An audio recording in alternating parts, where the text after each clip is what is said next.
First graders, I hope you're having another fantabulous week. Last week we learned all about our controlled vowels. This week we're moving on to diphthongs, or what I like to call tricky vowel teams. I call them tricky vowel teams because these vowels do not follow the two vowels go walking rule. Instead, they work together to make a new sound. OI and OY both make the sound oi.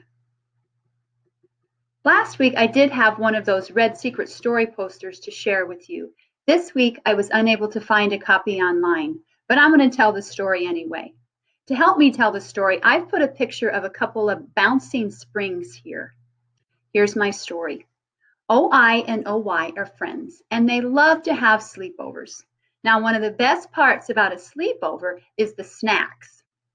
Their favorite snack is anything that has sugar in it. Soda, candy, cookies, cake. You might as well go ahead and throw in a little red food coloring too. The point is they are very hyper. They're bouncing off the walls. And that hyper or that springy sound is oi. So let's use that to help us remember the sound of OI and OY as we read these words. Let's start with OI. We use OI to make the oi sound when we hear it in the middle of a syllable. Zero in on the OI. The word is, good, coin.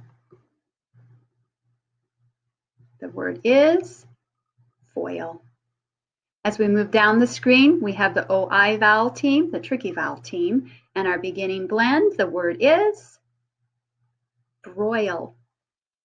Moving across the screen for our last word.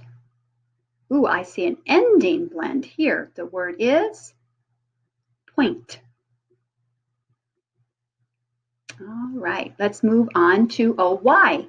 We use OY to spell the oi sound when we hear it at the end of a syllable. The word is toy. Across the screen, the word is ploy. A ploy is kind of like an evil plot or plan.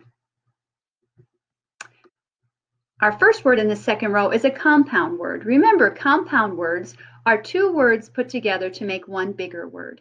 Our first little word is cow.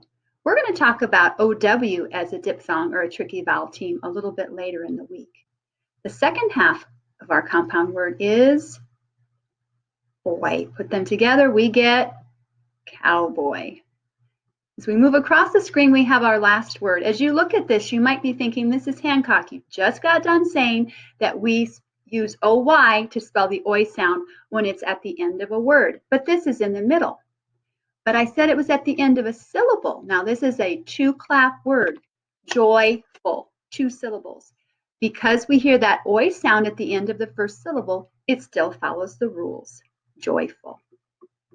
All right, boys and girls, that's all I have for you today. Remember, be kind, be safe, be helpful, and be a reader. We'll catch you next week.